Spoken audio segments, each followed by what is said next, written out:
Crunch, your weekly video game podcast. My name's Mike Anastasia, and with me today we have Nick. Heyo. Brandon. Hello. We're here to talk about games and things. Yeah, that's the thing. That's the thing.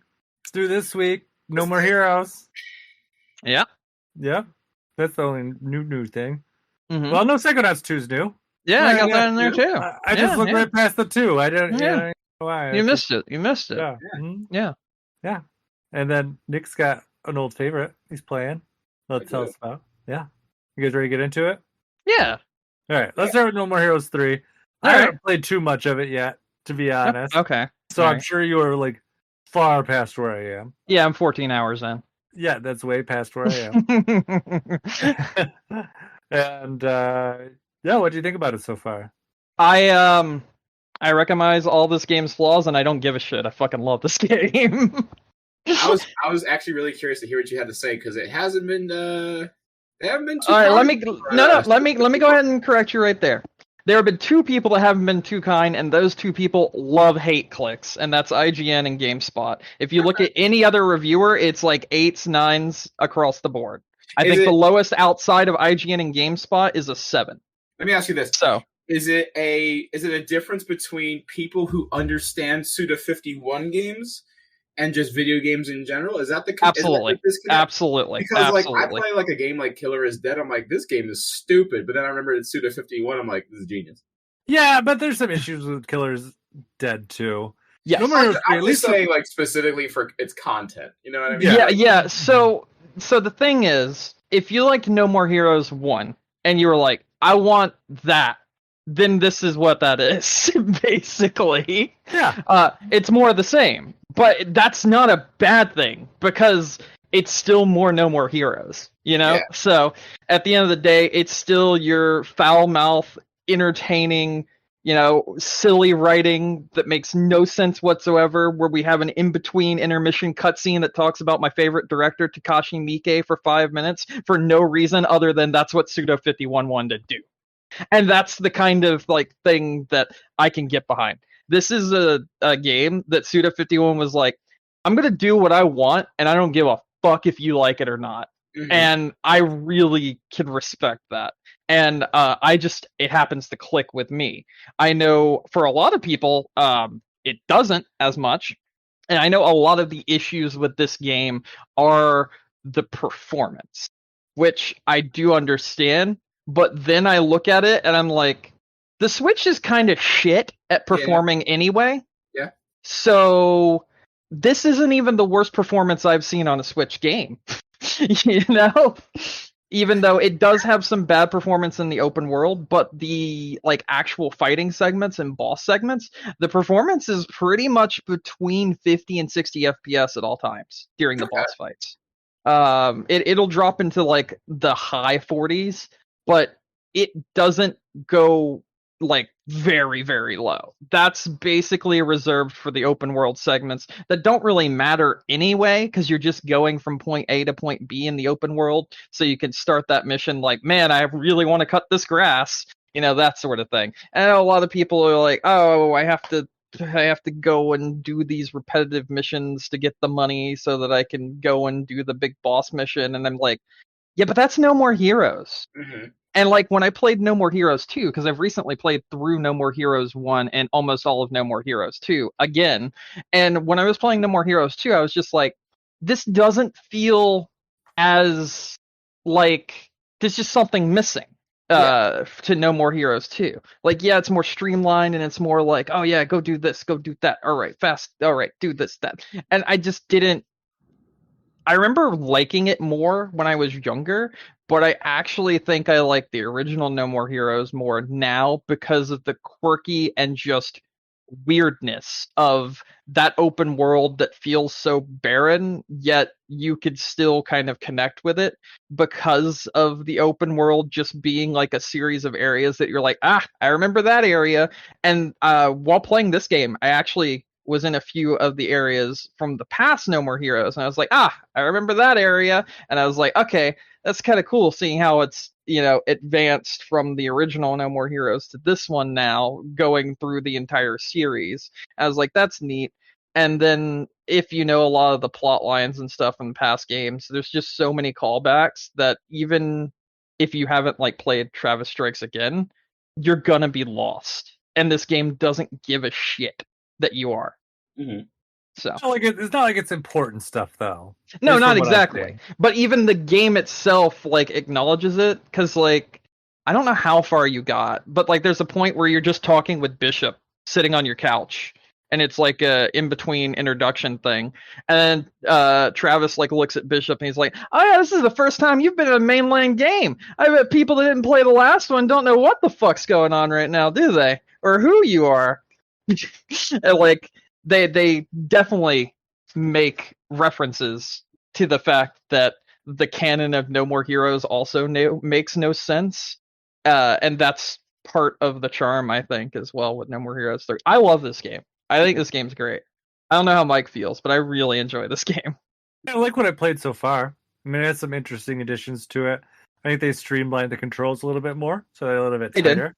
Yeah, Which is nice. They got rid of that, like, at least as far as I could tell. I don't know if I missed it, but it doesn't look like they have that like upper hit, lower hit thing now. It's just like no, that doesn't exist. Instead, they Yeah. replaced it with the chip, like thing from Travis Strikes Again.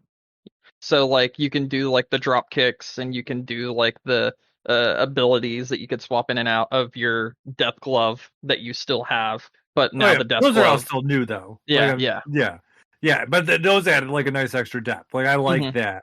I'm just saying, like, remember how they used to have like the high attacks and the low attacks? Oh yeah, that's not. Those that's not didn't here really anymore. make a difference to me at all in the way I played. Like I forgot about it 90% of the time.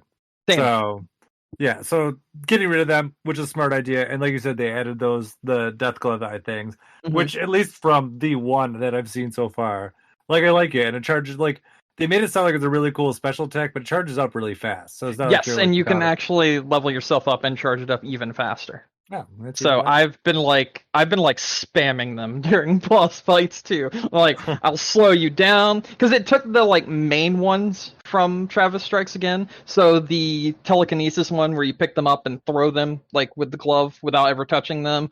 The one where you put like a cloud above their head and it starts raining bullets on them from above that like shoots them, and the one where you slow down time as well as the drop kick are the 4 that you get.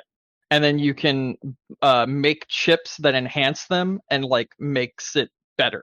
And like that's what the grinding portion's for. Yeah. Okay. Without spoiling too much. Actually, I want to know where you're at. What have you done, Mike? So I know. I literally just got to the open world for the first time. Oh, okay. So I went through. So that's just like you get through the introduction area, you do your first boss fight.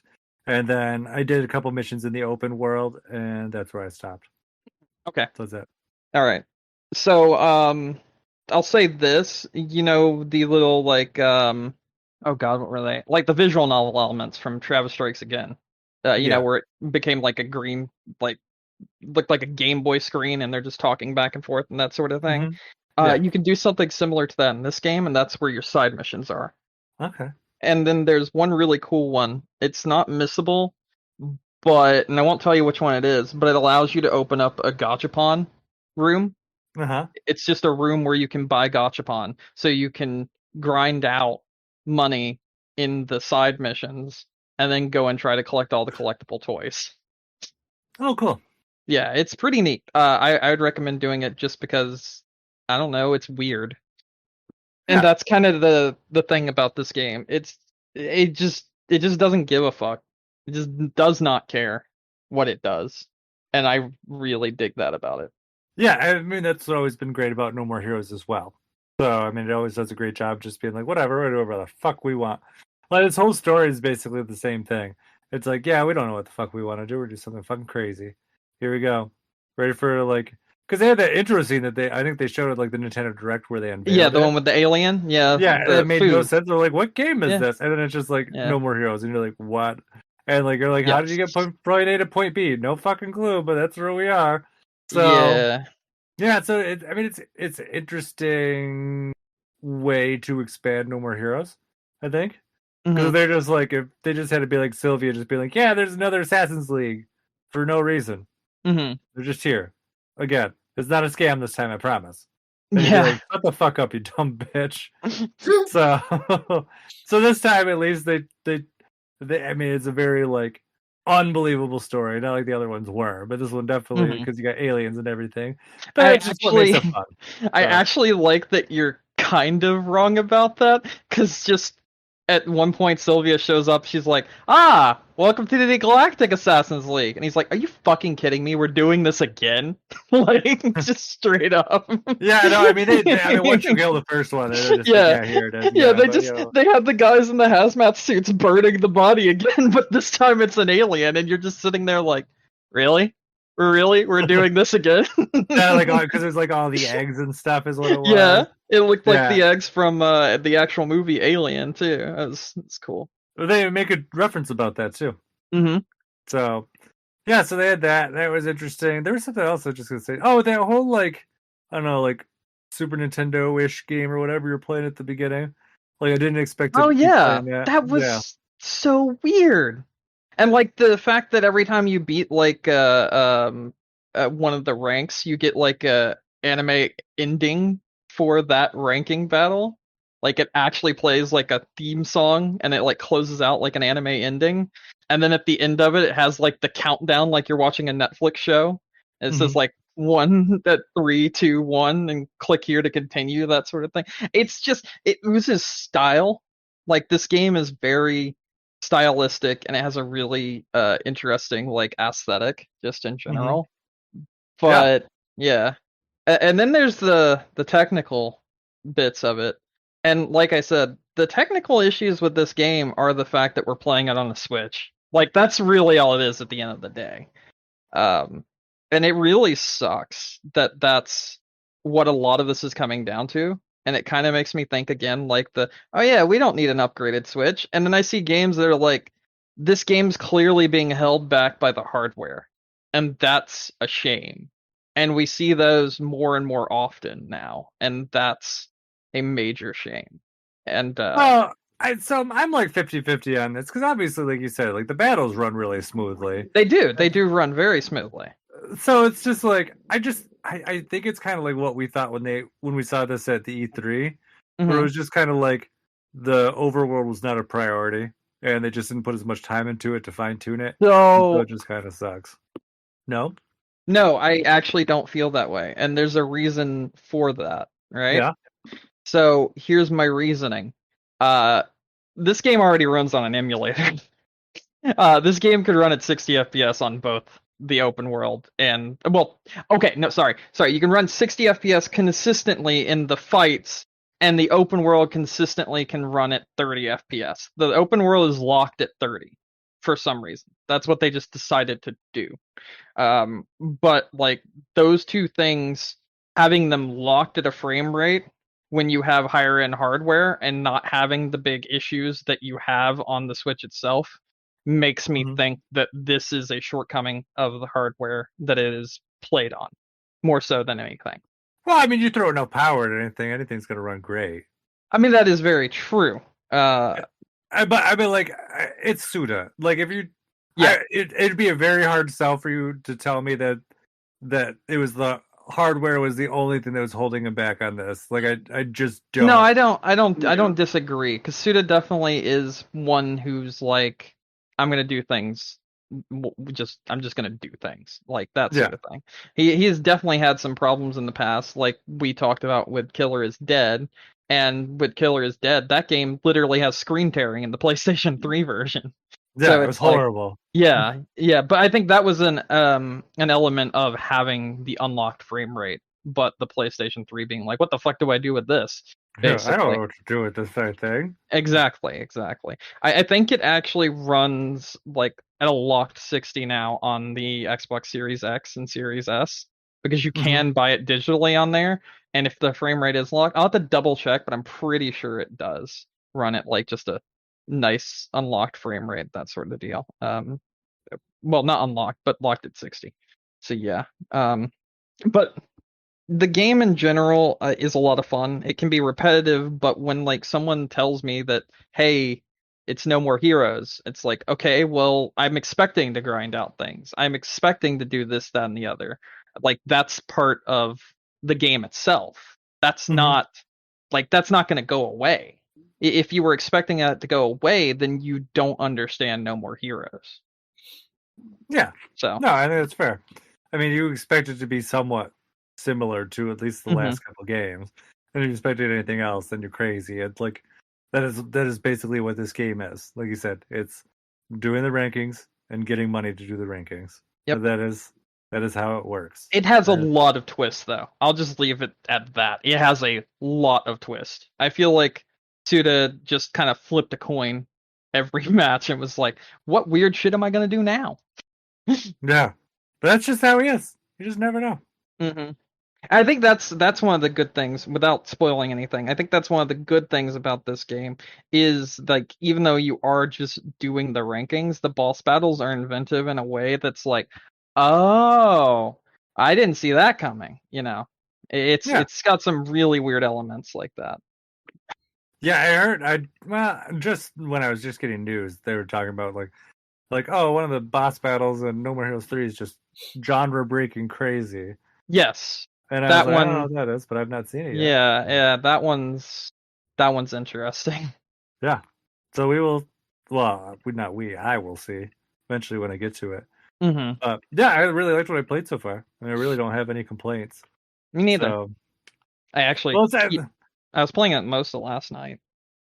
The only thing that I had an issue with is the same issue I had with Skyward Sword. And I don't think I actually mentioned it when we were talking about, because it wasn't really an issue with the game. It was an issue with the hardware, because we've been rearranging our living room, so things are all different places.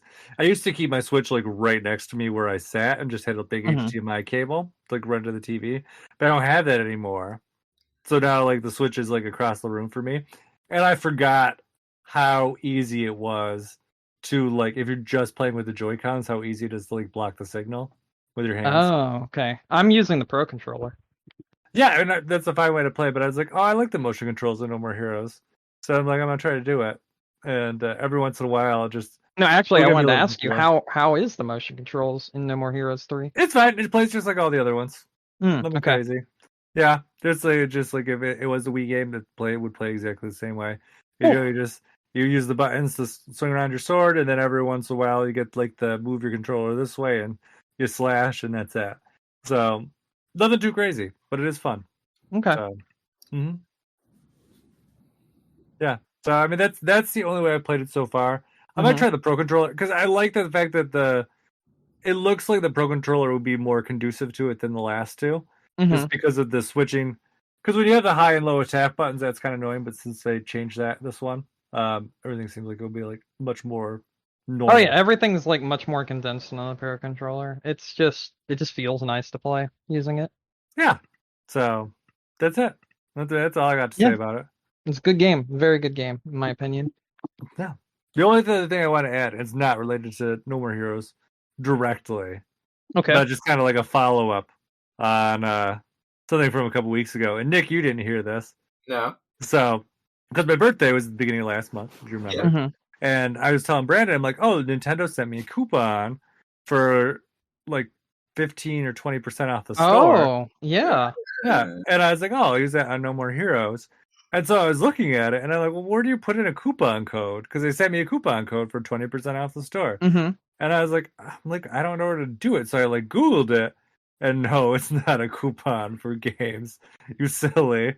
It is so, and it doesn't even specifically say this in the email. It is a coupon for the Nintendo store, like store.nintendo.com, where they have the merchandise. Okay. So that's like, oh, that's not bad. Yeah. But the email also doesn't tell you it's for a very specific selection of items. There's not anything on the store. There's a birthday list of items that the only way I could find to get there was by Googling it, because the email does not take you there. Oh, God. Hold on, I want to see what these are. Nintendo birthday list items. Sure, let's do that. Happy birthday from Nintendo. I found it. All right. You got a Mario M t-shirt. Wait, I didn't find it. Where the hell are we? Can't give me this. I'll link you. Oh, wait. Nope, I got it. There's a couple of things here that I can get at my local Target. Yeah, but you said it's a very specific list of items. It's these, right, that we're looking at right now. These like 5 pages. Nintendo. Yeah, it was like maybe 20 things. Okay. Yeah, does it say like birthday something somewhere? Yeah. Happy birthday from Nintendo is what it says. Yeah. Mm-hmm. See, there's like, and what the thing is my birthday's coming up very soon too. So actually, I like this a lot. This play stand, bro. This play stand, I dig it. Is that the controller charger? Yeah. No, it's just literally a play stand for the Nintendo. Yeah, here I'll link you. It's a play stand for the Nintendo Switch, where it looks kind of like the one that came with the 3DS for Kid Icarus, but it has like an opening so you can like loop the charging thing through it, and also like you can just play with it sitting on this. Where should I put this? I kind of like this Animal Crossing Dodo Airlines jacket. Yeah, this is awesome. Oh, okay, that's neat. I didn't see that before. Yeah, I like this one a lot actually. I could use this to just. I wonder if they just updated it because it's September now. Maybe, but that's fancy. I like that. Yeah, so it's just like, oh, okay. I feel like it's better for them just to be like, here's a discount code for some games. Like, honestly. Why specifically like these things? Don't know. They're overpriced things, by the way, too, because you're not going to tell me that this 6-inch Kirby sword plush is worth $20 US. No, never. There's a blue Yoshi that's 8 inches. That's $12.99. I dig it. That's way too much. The Goomba though, for $10. Now we're talking. It's 6 inches. For 8 with your birthday. The Judd for the 7-inch Judd plush. I love that. Yeah, I kind of want that. The Polterpup. Polterpup might be happening. Yeah. Oh, Polterpup's adorable. I do like Polterpup. Polterpup got me through some hard times. Oh, there he is. Yeah, that was the background. Love Polterpup. Yeah. There's a distinct lack of Metroid things here. I did notice that. What is a Metroid? I don't know. Something that Nintendo's dumping a lot of money into right now. I feel like it fills me with dread. Oh shit! When I say the word Metroid. There's some things here that I would be like, I guess so. Yeah, there's some okay things. I'm a little upset that there's Animal Crossing, like they're not listed as unisex socks. It's women's 3-pack sock, because 100%. If you used to think I won't walk around with these pink ass Tom Nook socks on, you're fucking wrong. Yeah, I'd wear these. I'd wear these. I will say, alternatively, this sock set, I got a 5-pair set at Walmart for $10 versus this 3-pair set for $13. Yeah, but did it have Tom Nook on it? It has, so it's 5 different socks themed after characters. It had KK Slider, Isabelle, what's the cat that everybody wants but he hasn't come around yet? Bob? No, not Bob. Rover. Rover. It has Rover ones. It has specifically the husband llama. What? The 2 llamas. You know the 2 llamas that like make you shit and they're in love? Yeah. Specifically, I forget what his name is. Him, Mabel. Mm-hmm. I think Tom Nook. I forget. Yeah, Tom Nook's on there. So. Yeah, some of these. Oh, I really like that. It's a neon squid plush cushion. Oh. Yeah, but it's $25. So it's yeah, that's what I'm saying. Like that's a lot of money, and then you get like your 15% off. You're like, close. Mm-hmm. Yeah. Yeah, these are alright. Anyway, that's enough of that. Let's continue, shall we? Yeah. You might as well finish. I might as well finish what I have. So I played Psychonauts. I played Psychonauts 2. Mm-hmm. How is it? So I've only played a bit of it, but it's honestly pretty good. It might be really good by the end of it, but the first level that I played really... I'm glad they gave a warning at the beginning of it. So like there's that. Like the entire first level is like very body horror-ish with like teeth and gums, and I'm not okay with that. Yeah, it's not bad. Like it's not scary, but like you're literally inside the mind of a crazy dentist, the same one from the first game, and you're trying to figure out who he worked for and why he committed the crime that he did in the first game. And as you're like following him, like the main Psychonauts office turns from like that into being like partially made out of dentures and then teeth coming out of it, and then these enemies called tooth fairies carrying a golden tooth and trying to run away with it because they're actually like mafia bosses. Okay. And it's basically like a tutorial stage teaching you how to play the game again, or if you've never played the game, teaching you how to play it for the first time. But it had some really interesting and quirky ideas and little funny moments, like you meet up with your girlfriend and she's like telling you how to burn all the paintings and everything, and then of course the first thing I'm going to do is, since she's inside one of the paintings, is burn the one with her, and then she just starts screaming and freaking out, screaming that I killed her, and then she's like, nah, I'm just kidding. I was like, all right, okay, it's the kind of quirky humor I remember from the first game. That's pretty good, and so far it has been an enjoyable game, but I just am not far enough into this. I'm only like maybe 2 hours in. In fact, it's like still turned on next to me on my Xbox. So I don't really have enough to say about this one, but has definitely started out and instantly gained my attention and not been like, oh, okay, this is kind of boring. No, it's actually very good. It's got a good start to it, but I've mostly only gone through tutorials and learning all the stuff that I already knew how to do from the first game.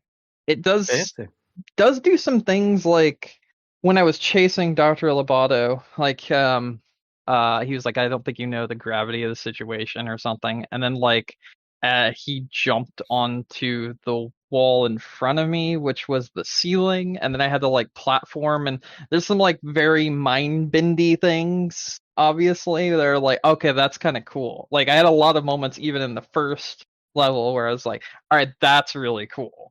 And it definitely has that like very trippy vibe to it, and I'm excited to see what else they do. That's weird. And then like immediately after that, I made it to the main Psychonauts headquarters, the Mother Lobe, as they call it. And since I'm a Psychonaut now, I can go here. Except nope, not really. They're treating me like a kid still, and they slap me with an intern job. And I mean, it's fun. It's funny, and it's good. If you like the original, I'm pretty sure this is going to be really good by the end of it. I'm going to play more of this, but I've mostly sunk all my time into No More Heroes 3 this week. But fair. Yeah. Nothing wrong with that. Yeah. Is that all you got? Yeah, that's it. Okay. Nick, what you got? So, I don't know if you guys saw, but a few days ago, there was like a developer interview for the new Dead Space remake. Yeah. Yeah. And I was like, you know what? I need to play Dead Space 1 again, because I don't think I played it since it originally came out. Mm-hmm. Which it's 13 years now. It's kind of crazy to think about. But I managed to get, my friend had my Xbox for the longest time. And I managed to get it back from him and put it upstairs in my bedroom because I have no systems up there besides a dock for the Switch. Mm-hmm. Which now that I'm like out of my parents' house and on my own, I am now like fully utilizing Game Pass. Holy fuck. Love it so much. But through Game Pass, I was able to download all 3 Dead Space games. Plus Ignition. Mm-hmm. And I've been replaying the first Dead Space, and like, even though it's 13 years old and it definitely shows its age in terms of some of its graphical and audio elements, it's still such a fucking good game. Like, it is. I'm going through it and I'm remembering stuff from when I originally played it, but like, honestly, if it weren't for the graphics being what they were, like, I would still feel like I'm playing a modern game, because I feel like the controls are still such as that they don't feel like an old game. You know what I mean? Like they feel like that game could have came out like a year or so ago. That came out. Yeah, it's controlled fantastically. Yeah. And like I said, the only things that I'm noticing now, obviously on my playthrough over a decade later, is like the sound is a bit iffy at times. And like the other thing, like with the animations too, like you can tell that it's aged, because like, remember like when games used to have like the pre-staged animation of characters or like enemies doing something, and like you could walk around while it's doing it. but it's still acting like it's facing you, like that kind of thing, where it's like really kind of awkward, like awkward set pieces. Yeah. But yeah, no, just having a fucking blasty blast with that game. But I'm super excited about the remake because I saw them showing off some comparison shots of the pre-alpha build. And it was funny because the shot that they were showing just so happened to be the exact spot that I was in the game when I was playing the other day. Oh, okay. And just in their pre-alpha build, which they're remaking the game in the Frostbite engine, which is great because it's, say what you want about whatever games are in the Frostbite engine, the engine looks fucking fantastic. It does, but I know it's a very difficult engine to work with as a what's the word I'm looking for? Well, yeah, not only that, but like it's made for things like Battlefield. It's made for that. It's not made for RPGs, and it's not made for third-person games in particular. And so far, everything that's been made on it that's not Battlefield is kind of done very poorly. So I'm very worried, to be honest. Yeah. But just in the early shots of the game, it looks phenomenal. The lighting, the scenery, a lot of the visual and fidelity upgrades that they've done. It just all looks really, really good. So after watching that, I was really just in a Dead Space mood. So I wanted to go back and replay those. I'm really interested to see if my opinion changes on 3 when I go back to that. Because I remember not being such a huge fan of 3. Like, 3 was good as a game, but as a Dead Space game, it always disappointed me. So I'm going to try and go back and see if maybe, if my taste has changed a little bit. But I'm also very excited to get to Dead Space 2, because I thought that was really good as well. Did you ever play the DLC for 3? No, probably not. No, if you get to 3, play the DLC for 3. I think that might change your mind on it. Well, my issues with Dead Space 3, I don't know if I played the Awakened DLC, honestly. My issues with Dead Space 3 is that it was more so an action like an action shooter than it was the survival. DLC does not feel like that at all. Okay, fantastic. Yeah, that's why I said, like, it still has, like, I know some people just didn't love, like, the shooting mechanics and stuff. The tweaks they made to that system. I mean, those are still there, but the atmosphere of it and the way it progresses, completely different. Much more survival horror than what the main game is. Good, because, like, that was my main gripe with that game, is that, like, it's not a bad game mechanically. It's very fun, but it wasn't, like, the Dead Space game that I remembered. So I will play that DLC. I'm also going to maybe try and trudge through Ignition. I tried playing Ignition because I think it came for free. Isn't Ignition good? So it's an on-rail shooter. Yeah, that's why I thought it was good. Yes, probably, but the reason why I didn't like to play it because it was motion controlled both times I tried to play it. Oh, well, you're not going to have that problem on Xbox. No, because I remember, so it originally came out on the Wii and I never bought it.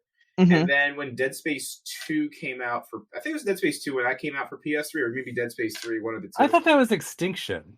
Was it Extinction? Maybe this is... I thought Ignition was the visual novel. Maybe. It's a video game. I mean, visual novels are video games. So Dead Space Ignition, yes, it's on Game Pass. What is it? The page will load. That's a visual. Let me see what else we got here. It looks like a visual novel. So no, I've never played it. I'm sorry. I'm thinking of something the other one, the on-rail shooter. Because I was thinking about it when you said it, and I was like, I didn't think Extinction was on the Xbox because of motion controls. But Extraction is the other one. Oh, Extraction. That came for free because when PS Move came out, they were like, "Hey, you should port this game." Yeah, this looks awful. Yeah, Dead Space Extraction is like... No, Ignition looks awful. Ignition looks awful? Extraction I loved. Extraction's cool. You could literally play the entire thing in an hour and 10 minutes. Nice. And I don't know where either game falls story-wise. Extraction's during the course of 1. Uh-huh. Ignition is right before 2. Around 2, yeah. Mm-hmm. So... But yeah, no, I'm just having a lot of fun going back to the first game again and just playing it. It's super good. Love it. If you have Game Pass, which at this point you honestly should, go play it. Go buy it. Go buy Game Pass and then download this game. And then while you're there, you can download like Halo Infinite, Forza, and all that other fun shit. Yeah, like I downloaded Craftopia last night. Yeah, I am so upset. Have you seen that? No. I just want to say this before you get into whatever you're going to say. Craftopia is like a developer looked at every game ever made and was like, I want that to be my game. So it is Monster Hunter, Dynasty Warriors, Breath of the Wild, Genshin, Skyrim, Satisfactory. I see Breath of the Wild because they got Harvest Moon, Terraria. It's free. I'm gonna download it. It's free. I'm gonna download it. It's like every game ever. Like I saw a comment in the video because the video was put up by Microsoft yesterday, and the comment was, "Hey, developers of Craftopia, what do you want this game to play like?" And the response was just yes.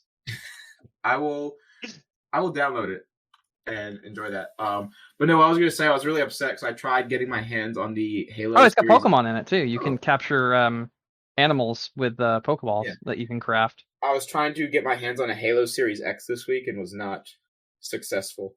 That sucks. Unfortunately. Yeah, because I actually went out and got a 4K TV for my bedroom. Oh, okay. I have a 4K monitor in my house. Mm-hmm. So I was like, ooh, I should get a console that can do 4K. Yeah, probably. But, yeah. So, I don't know. I'm still happy with my 1S, but maybe I'll upgrade to a series at some point. We'll see. But yeah, so, I've been playing Dead Space. Actually been doing really good playing the game every night. So, like, nice. I shouldn't fall off. I've been really liking my Series S. It's very good. I keep looking at them and I'm like, if you don't want a major, so the way I feel is if you don't want a major upgrade, right? Yeah.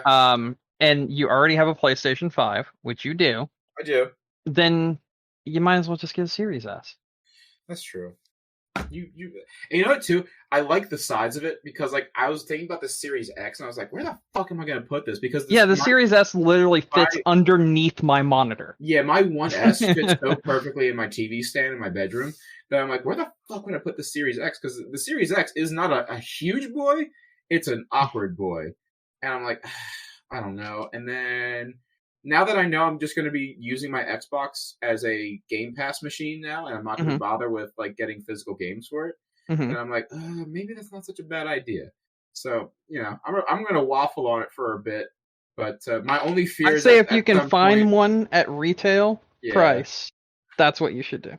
Well, if I get one, I'm going to trade my 1S in anyway. That's what I did. I made back my $150 when I only paid. No, it was $120, and I paid $110 for it, or $89 for it originally. Like you're telling me like that much? Yeah, that's stupid to not do that. So yeah, but I've just been really enjoying that. So I look forward to talking about that more, and then obviously playing the remake when that comes. Mm-hmm. Yeah. Hold on a second. I want to get an image of this. Yeah. Jesus Christ. I have a Long Boy desktop now. A Long Boy? Yeah, Long Boy desktop. I'm so mad that you can only get... They're only fucking bundling it. It's stupid. Now, I can get a Series S right now, but it also comes with 3 months of Ultimate. I'm like, I don't need that. I pay for it month to month. Fuck off. There you go. I posted a picture in the general chat of the Long Boy desktop, and just like look underneath my monitor. I see him. It's just sitting right there. And then meanwhile, the PS5 is like... yeah, it has to have its own spot because it's so fucking big. Yeah. I see that, yeah. Wow. Incredible. Alright. So yeah, but that's also look at the fucking rat's nest underneath my desk. You see that shit? I wasn't gonna comment on it, but you know what? Bro, it's a fire hazard. That's fine. Yes. Anyway. You guys ready to go to news? Mm-hmm. Yeah. I wrote some stuff down here. Alright. What you got? Oh, yeah. So a couple things here today. Wait, where's my fucking... There it is. I lost the doc for a second. There is no easy way to upgrade Horizon Zero Dawn or Horizon. What's the fucking sequel's name? Forbidden West. Forbidden West. Yeah. From PS4 to PS5. Well, what's going on? So today the pre-order went up for Forbidden West. Because for some reason they're like, hey, the pre-order is launching on this date. I'm like, that's kind of weird. Why not just launch it? It's pre-order. And they were talking about today the basic edition of the game, or the second highest tier, the tier after the basic edition, does not grant you permission for dual licensing or whatever the fuck it is. Why? So they're just not letting you do it. So if you want to get Forbidden West for both the PS4 and 5, you have to buy the most premium editions. Otherwise, either you buy the PS4 edition and it works on the PS5 at some point. Well, sorry. If you have a PS4 now and you want to play Forbidden West, you can buy the PS4 version, and obviously that version will play on your PS5, but they are not planning on offering you a way to pay for an upgrade to the PS5 version. It's fucking weird. So, if you have a PS5, obviously you're going to buy a PS5 version. If you have a PS4, you buy the PS4 version. But if you're like, fuck, I want to play this on the PS5 eventually, no, there's no way to upgrade it. You either buy the $60 version for PS4 or the $70 version for PS5, or you buy the Ultimate Editions that are more expensive but do grant you access to both versions of the game. That sounds shitty. It sounds complicated. And also, it doesn't make sense because, you're starting to see the downward slope of what Sony's been doing with their cross-generation games. Where, at first, it was pop that bad boy into your PS5, free update, you're good to go, baby. And then, a little bit later, it's all right, well, you want to play this on your PS5? That's cool. $10 for the enhanced version. And you're like, okay. This is what I was talking about. It's getting to the point now where it's and now it's to the point where, hey, you want to play on the PS5? Yeah, we hope you bought that copy. Which was more expensive, right? Which is $10 more expensive. So that's really, really. I mean, for me, it's not shitty, right? Because one, I don't really plan on buying that game anyway. But for two, if I'm gonna if this was a different game that I was planning on buying, obviously I'm gonna buy the PS5 version because that's the one I have. But if you're somebody who only has a PS4 right now because it's fucking impossible to find a PS5, and then maybe you end up getting a PS5, you can't. Yes, you can play it on the PS5, but you're not going to get the best version of that. You have to go trade the game in for $30, spend $40 to get the better version of the same game. So it's annoying. Yeah, it's really annoying. Meanwhile, Xbox is smart delivery. I don't give a fuck what you have. You're playing the best version of what you got, baby. Which is the way it should be. Yeah. Really. Honestly. So, yeah, that really sucks, honestly. But, yeah. So there's that. If you plan on buying that, that's how that works. Alternatively, they also announced today that September 9th, we are getting the PlayStation September Showcase. So this is theoretically what we are assuming that was going to come during E3. So it's going to be a all PS5 flavored showcase, showing off the future of PS5 from the major studios plus some third parties. So what they're going to do is show literally no PS5 games tomorrow, and it's just going to be PS4 games that you can complicatedly upgrade to PS5 maybe in the future. Yep. So they're saying that it's going to show games coming this holiday and beyond. So remember, I think we were talking about last week how Sony had literally nothing, right? So this is them, I guess, showing off something that they have, maybe. But that something is, I have no idea, because at this point, Horizon is February. God of War is just next year. It's just going to be they show Far Cry 6. They show Guardians of the Galaxy. No, they did say specifically in the press. I'm not, not to be that person. They did say specifically in the press release that it's going to be showing off first-party studios. Okay. So, because let me see. Here it is, right here. And I will say one of the rumors specifically says they're going to have God of War there. All right, so looks like tune in next Thursday, September 9th, Looking to the future of PS5, the showcase will weigh in around 40 minutes and include updates from PlayStation Studios and some of the industry's most imaginative developers for games releasing this holiday and beyond. And stick around after the presentation for more updates from some of the studio's teams featured in the showcase. And they also specifically note that there won't be the next gen of VR shown off there. So, like, I feel like what we're going to see, right? Mm-hmm. We're not going to see anything Horizon, because that's already, like, set in stone. We're not going to see... What was the other game? Not God of War. Wasn't there isn't there like a third game that I'm forgetting that they, like, delayed recently? No. There's something that I forgot about. I feel like God of War might be that, like, one more thing. Maybe Tokyo. Fuck, what's it called? You know what I'm talking about? Yeah, the Tokyo Drift.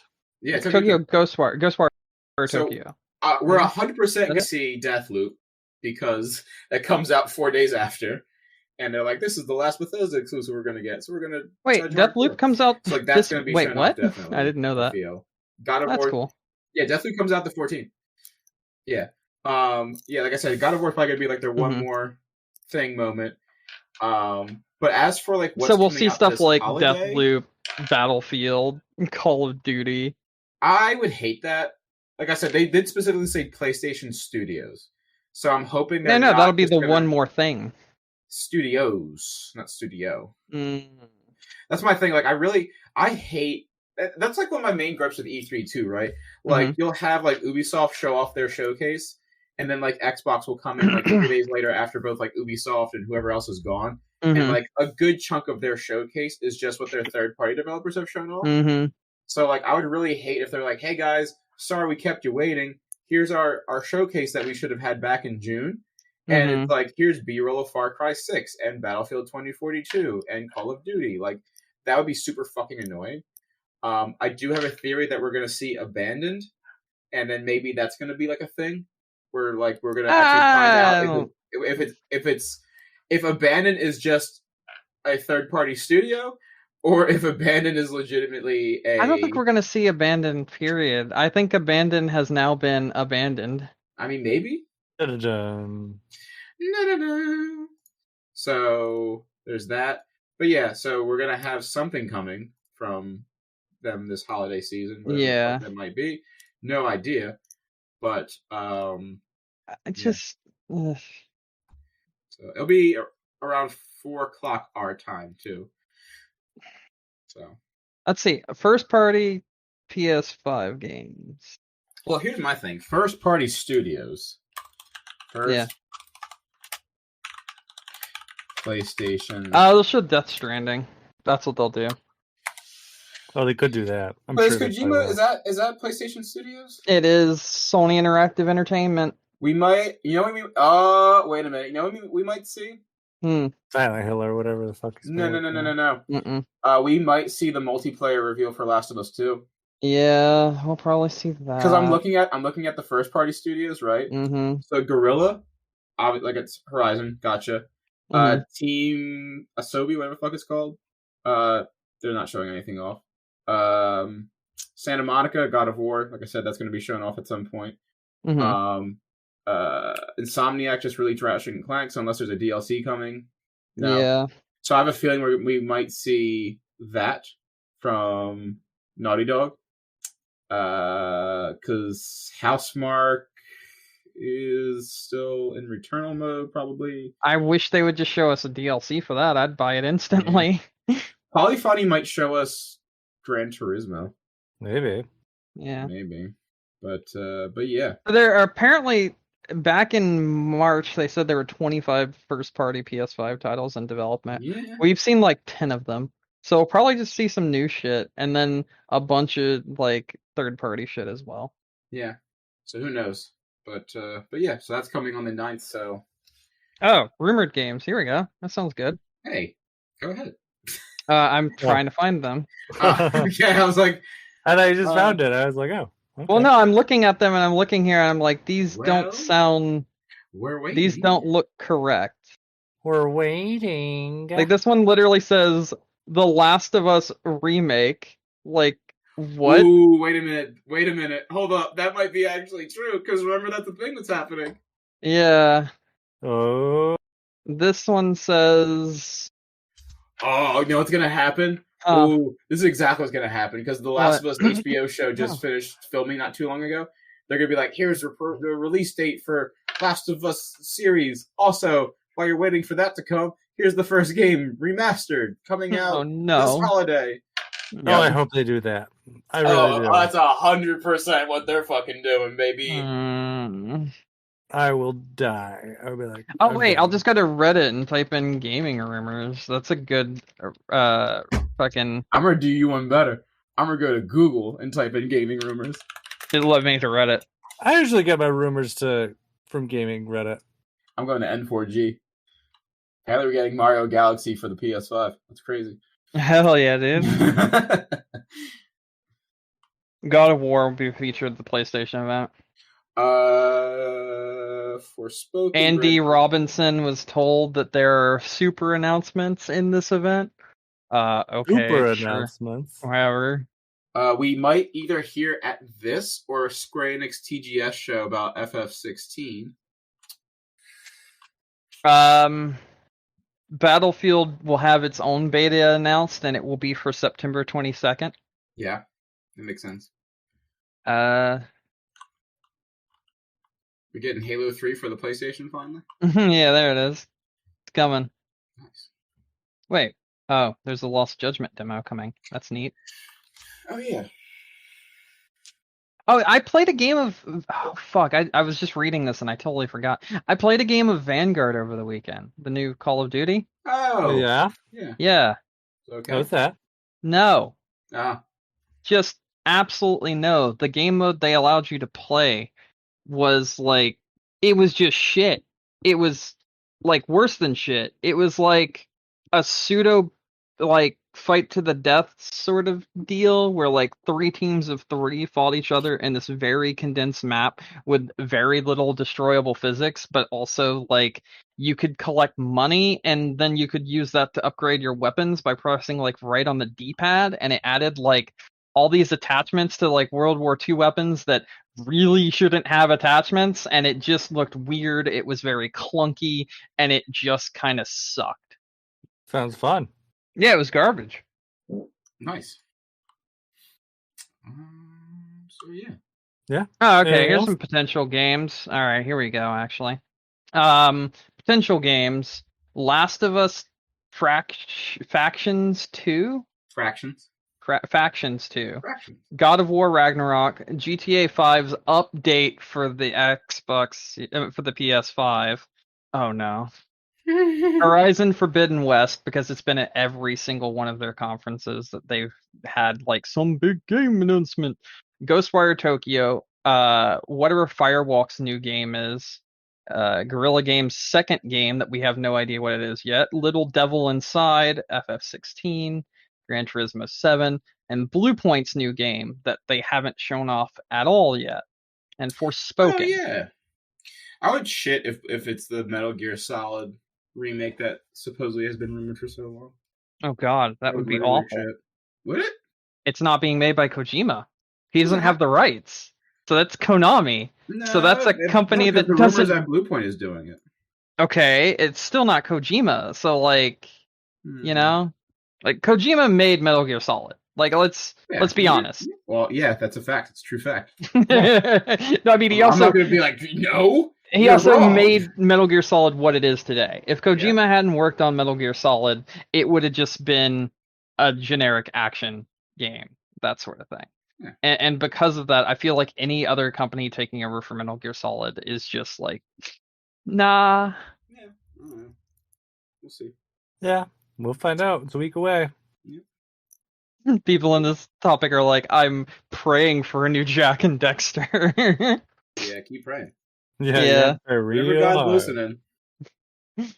Oh, did you see the Easter egg in Ratchet and Clank? No. So there's an Easter egg in Ratchet and Clank where there's a gun that brings items from other galaxies in. Yeah. And like those galaxies, like they'll drop like rocks or bring in dinosaurs and that sort of thing. But you can upgrade it, and the final upgrade brings things in from other universes. And you can drop in like enemies from Horizon Zero Dawn, or you can drop in the van from Sly Cooper. Or you can drop in Jack from Jack and Dexter, who then takes out all the enemies. Like all of this is actually real. Like there's a video that showed it captured and everything. It's really cool. That's really sweet. Actually, I like that. I don't have any more. I'm done. Okay. The only other news I saw was Nintendo just dropped a new Big Brain Academy for the Switch release date in December. Brain v. Brain. Brian v. Brian. Brian v. Brian. Or maybe it's Brian v. Brain. Wait. What? Why? Where did this come from? I don't know. There's nowhere. They're just like, hey, surprise, this game's coming out. Yeah, I just see the trailer right now. It's just like, right. Yeah, and it's got multiplayer, it's got single player, it's got all the players you want. Yeah. And it's $30. Comes out December 3rd. Totally random. Especially considering too, the Nintendo rumor people are like, there's a Nintendo Direct like any day. Was what they're saying. That's them every day. Yeah, that's literally every day. I mean, it's literally every day. There is a lot of it, but like this is like when they're like fever pitch. When they're like, there might be something going on here. So they're saying early next week. Sure. Yeah. The thinking is, Nintendo has tradition for the last 5 years. Nintendo has always had a Direct in September, so you got that. And B, if they do it next week, it's right before WarioWare, so it's like the start of their big fall lineup stuff. So you get the last bits that you want out there for that, and then usually some announcements for next year, like the September one, like 2019, for example, is when they announced Xenoblade Chronicles for last year. Like you get stuff like that. So I wouldn't be surprised. There's rumors like floating up like crazy too. Xenoblade 3 is imminent as well. At least a new Xenoblade game. Mm-hmm. Who knows what they'll call it? But that's what they're saying. We'll see. I don't know. You guys are right. Like they always are like, oh, Nintendo Direct's coming like any day. So I'm like, whatever. I'm sure it probably is, but at this point, it's just kind of more tradition than anything. Like you can just kind of like just guess that it's probably going to be next week. It would make sense. So yeah, I'm sure there's that. But them shadow dropping something like this, like right before like an imminent Direct, is also kind of weird though too. So it's kind of like either A, you didn't really want to talk about it, which is weird, or B, they want to talk about it, but they just want to get it out of the way before they talk about it again. Don't know. Who knows? Nintendo's unpredictable. Who knows what the fuck they're gonna do? You think Nintendo's gonna write and they go up? Yeah. Or like who knows? Like maybe like they'll do their thing next week and they'll be like, yeah, we just announced this Big Brain Academy. We also got these other games coming out. Who knows? Who fucking knows? So there's that. Oh, and that other Nintendo thing I would just say too. Did you guys see the new Metroid Dread trailer that they dropped last week? No. Yes. It was really good. Baby. It's so fucking good. So good. I think it dropped it like while we were recording the podcast last night. It's something weird. I haven't seen it yet. I'll check it out right now. All right, this is live me viewing. Here we go. It is good. I will say though, it is kind of spoilery. At least that's what it looks like to me. Yeah. Like I'm like, I feel like this is stuff that like I wish I was surprised with. But maybe that's a sign that it's like there's just a lot of shit going on in this game. Yeah, so like you get like the big bad reveal, you get some returning bosses, which I'm like super psyched about. But like if you've been on Nintendo's Twitter recently, like every day has been like just more and more and more about Metroid. So I was like, yes, keep it coming. Yeah, they're dropping stuff like all the time.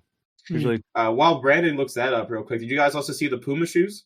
No. Oh yeah, we did talk about that last week because Puma we did pants. last week. Yeah, Puma pants. But I don't know if they showed them off yet. Yeah, no, the image came out. I saw it. I'll post it in the chat. Yeah, I know because it was just the announcement of the collab, and I was like, "Oh, I'm a Puma pants," and then we got the actual image like a couple days later. I like them. I have a few of the Puma video game crossover shoes because they have a Tetris one and a few Sonic ones as well. Oh, kind of cute. They're good shoes. They're good shoes. These I probably wouldn't wear a lot because of the light coloring. I would be afraid of. Yeah, they look dirty just on my monitor already. Yeah, honestly. But like these, I'd probably like. I'd wear in like the springtime on like a sunny day, no rain, and I'd be like, "Hey, Nick, can you cross over this slightly dirty walkway?" No. Yeah, on your way to church. Yeah, no, not doing that. Yeah, I mean they look nice. I like them. Yeah, they're very good. Good color. I like the. And they are very Animal Crossing. Yeah. Oh yeah. I don't know. I don't like the image that they show with it because I'm like, why are we wearing these regular shoes with some fucking tube socks? That's kind of weird. But whatever. Yeah, I don't get that. Yeah, or like, why the fuck is Tom Nook like waiting to give you rabies? No, that's true. Behind your shoes. I have that exact Tom Nook plush on my couch right now. It's just his head. Is he also trying to give you rabies? Not rabies, but he's a constant reminder that I have a mortgage that I have to pay every month. Actually, so I was looking at that was actually a really good trailer. But you know what? There's something else that got me way more excited. I gotta be honest with you guys. Every single time there's a new character announced for Super Monkey Ball Banana Mania. Oh hell I'm fucking hype as shit, dude. It's like these are my Smash Brothers announcements. Did you see the new ones announced? Was it Hello Kitty? Was that Hello Kitty was announced, and there was Morgana before that, I think. Yeah, Morgana, Hello Kitty. Yeah, Sonic me and my friends were talking about that. I was like, hey guys, did you guys see Hello Kitty and Morgana got announced? And they were like, yeah. And I was like, you know what scares me? And they were like, what? I was like, neither of them are cats. And they're like, you're not wrong. And then the yellow dude from Monster Hunter got announced today too.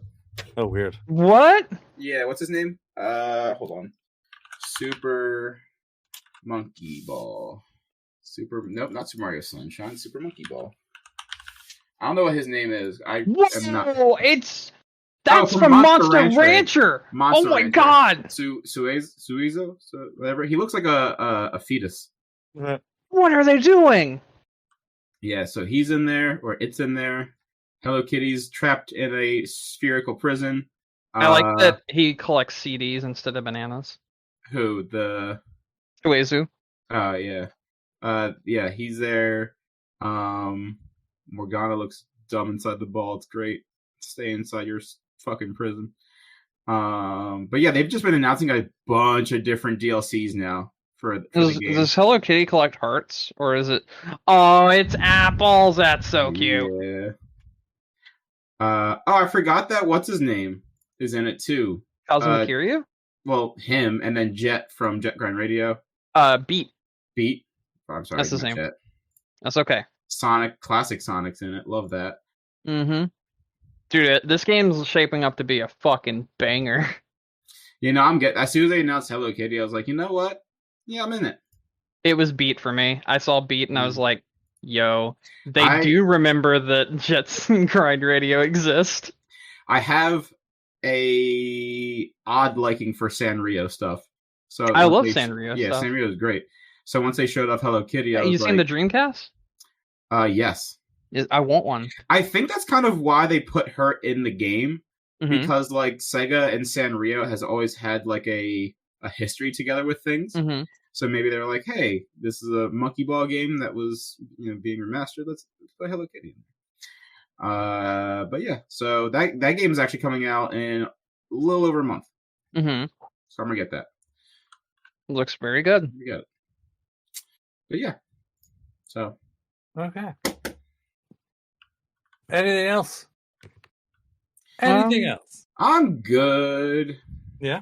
Yeah. Yeah, I'm good. Trying to survive tornadoes, but I'm good.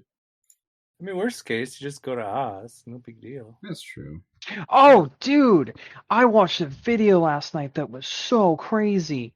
Yeah. It was about all the, like, shit that happened during the filming of The Wizard of Oz. My God, so much shit happened on that movie set. A lot of death. Yeah. A lot of death. Too much death, if you ask me. So no one died on the set, but afterwards they were horribly scarred. Because the paint that they used the paint they used for the Tin Man was actually made of aluminum. Oh God. And the paint they used to color the skin green for the Wicked Witch was actually what? It was flammable. It was flammable, and she got engulfed in flames and burned up the whole right side of her body. But there was one other thing. It was what was it? What was it? What was the type of because it was also poisoning her. It poisoned her. The paint did. Was it lead-based? What was the paint it's probably lead-based paint. Wicked? I don't think that one was lead-based. I don't remember what it was, though. I do know what Brandon's talking about. It contained highly toxic levels of copper. Yeah. So I remember there was to your thing, Nick. There was a guy who committed suicide on the set too. Yeah. That's not true. I remember specifically. That one's a hotel. Yeah, that one's a fake thing. This wasn't about the Wizard of Oz, but there was a Bond movie where there was a Bond girl, and they completely painted her body in gold paint, and she was having like a lot of health issues because like the problem is like with paint like that, it was so thick that like her body legit like all of her pores were closed up. Yeah, so there was actually 2 other major things that happened to Wizard of Oz. The snow in the movie. That was asbestos. Yeah. Fuck, yes, love it. Love that. And they had to film from 4:30 a.m. to 7 p.m. For 6 days straight. So they gave Judy Garland, I believe that's her name, a very high amount of amphetamines, which calls her become a drug addict. If you want to dive deeper into that Judy Garland hole, you can look up a whole bunch about her because this is now just a movie podcast. She was like America's sweetheart, and like at one point she had gotten pregnant, and they made her get an abortion because America's sweetheart can't be pregnant. Oh, I heard about that. But yeah, so like they were giving basically that woman lived her life on uppers and downers. Like she could not sleep or be awake naturally, so she was just constantly on a diet of uppers and downers. Crazy, but yeah. Interesting. Yeah. There was one other thing. It was, I think, the fur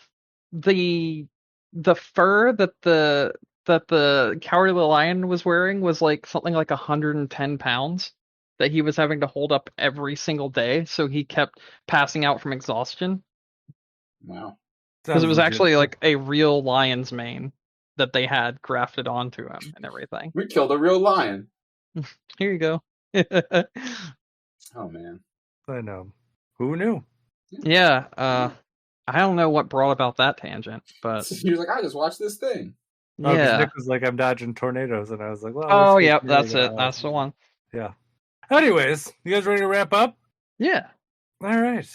Well, thank you everyone for listening to us tonight. Don't forget to buy us on iTunes, Stitcher, Google, Amazon, wherever you get your podcasts. We're there. And don't forget, if you want to catch up with us, you can check us out on Facebook, Twitter. You can send us an email, gamecrunchcast@gmail.com. Brandon. Hello. Any final thoughts? No, I'm good. No? Nick? Nope. All right. Oh, wait. Quick one, not game related. Don't do horse drugs. Anyway. Oh, yeah. No, don't do that. Yeah, don't do that. Yeah. Okay. It's very good advice. Just do real drugs. Oh. Honestly, yeah, do people drugs. Don't do horse drugs. Yeah, horse drugs. There's plenty of good people drugs. And then with that said, my name is Mike Anastasia. You can find me online on Clash Penguin on Twitter, your favorite gaming console. Until next week, game on. Game.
Anastasia, MD. I know, pretty much. That's the wrong show.